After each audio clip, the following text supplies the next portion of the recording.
This panel is about Howard's fandom, and I guess we try to want to make it different than we did than the same panel we had yesterday, and from I guess the stuff we talked about last night at the banquet. Most of you know Dennis McHaney, and my name is Damon Sasser. We have been in fandom since Dennis longer than me, but since the 70s, pretty much off and on, all the way up to the present. And so I know most of y'all probably came to know Howard through, fandom, one way or another, found your way here. So obviously you're active in fandom or know about fandom.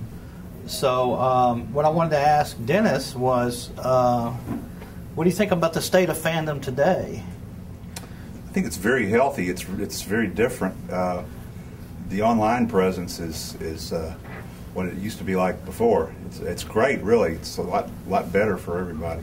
Yeah. Everything happens faster.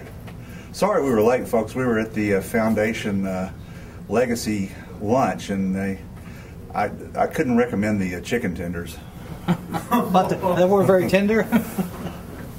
Chicken. I'm not sure. Maybe that's the key. I'm not sure. No, chicken tenders. Yeah. Well, I guess it would just piggybacking on what Dennis said. I guess today with the internet, there's so many people out there talking about Howard and fantasy, and basically you can start up a blog.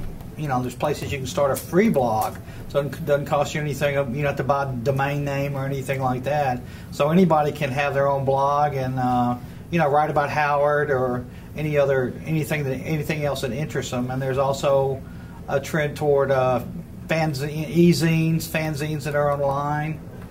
And in addition to that, of course, there's a Robbie Howard Foundation, which puts out books, a lot of books, and there's some still left at the gift shop, even though they've been selling out pretty good, I think, this year. So is there anybody here that has thought about starting up a fanzine themselves, Robbie Howard fanzine or magazine? Yeah.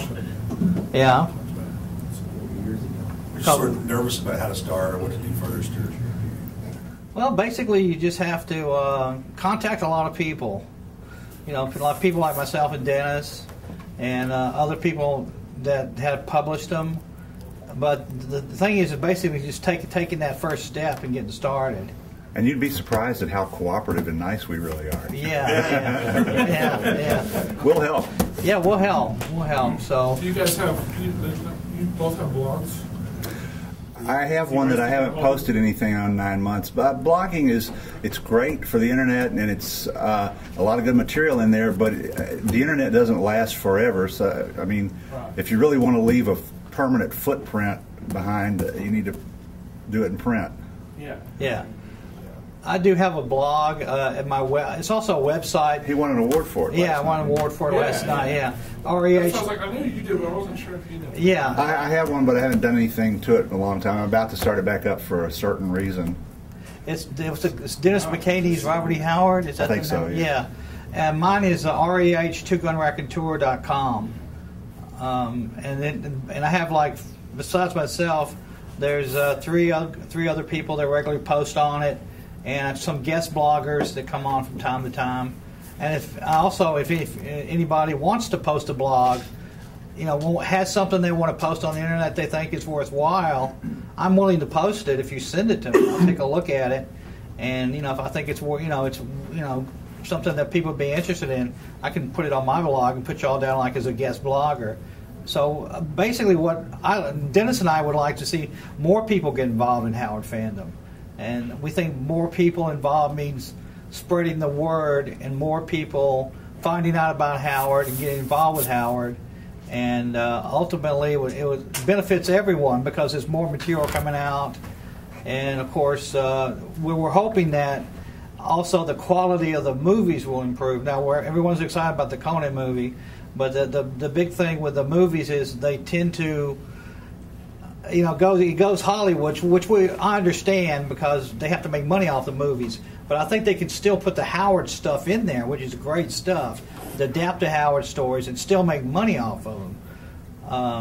It's just too bad that Howard didn't live long enough where, some people have speculated what if Robert E. Howard, hadn't have died in 1936? A lot of people speculate he may have wound up in Hollywood writing movies, and in that case, he may have been adapting some of his own stories.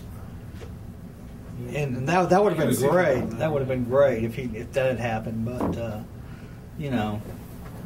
it's not going to happen. But you can only hope there's somebody out there that'll eventually realize that the material is so fantastic you just can't overlook it, and someone's going to have to put it in a movie.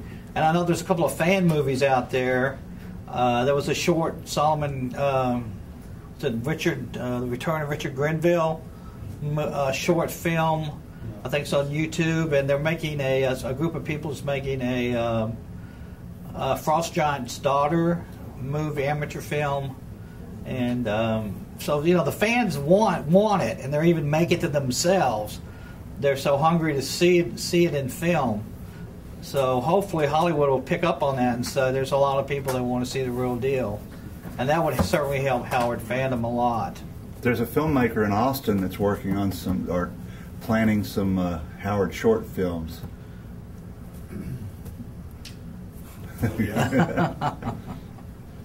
Yep.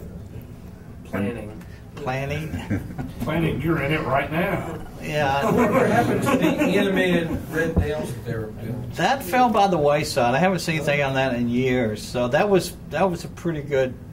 Frederick Malmberg talked about that yesterday. Oh, he did? And I didn't make it. yeah, it's just sort of in limbo. They haven't even heard anything.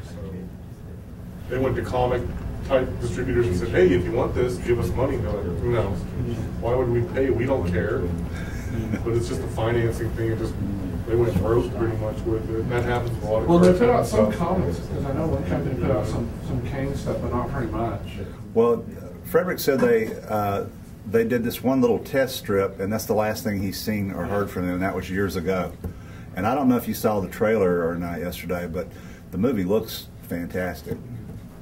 I mean, even if it's not Howard, it could still be a good Conan movie, and a lot of people are negative about that, and there's a lot of bad buzz online. And my opinion about that kind of thing is, why don't you wait and see the thing first? Don't make up your mind beforehand. And I found out last night that if any of you from Texas, they're going to do some kind of major promotional thing for that movie in Austin, Texas. And I think we're probably going to have a Howard gathering the day before that. So we might have a little mini Howard Fest late this summer. You know what theater's going to premiere? Alamo Draft House. Alamo Draft House? Okay. Just don't go texting. Well, now they can have a promo film that if you text, Conan will chop you up or something. Conan, what is best in life? No texting. No texting during my movie, right?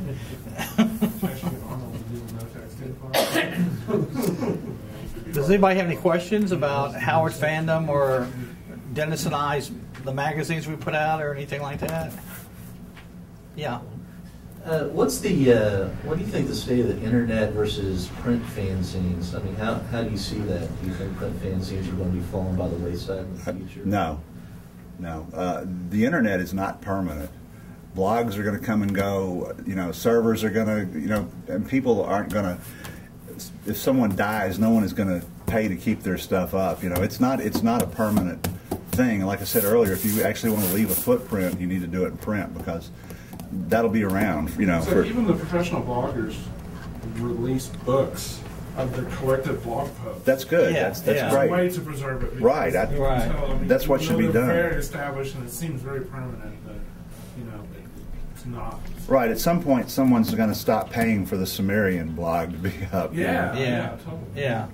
And also, it's something about holding it in your hands and reading it. Oh. And also the artwork aspect of it.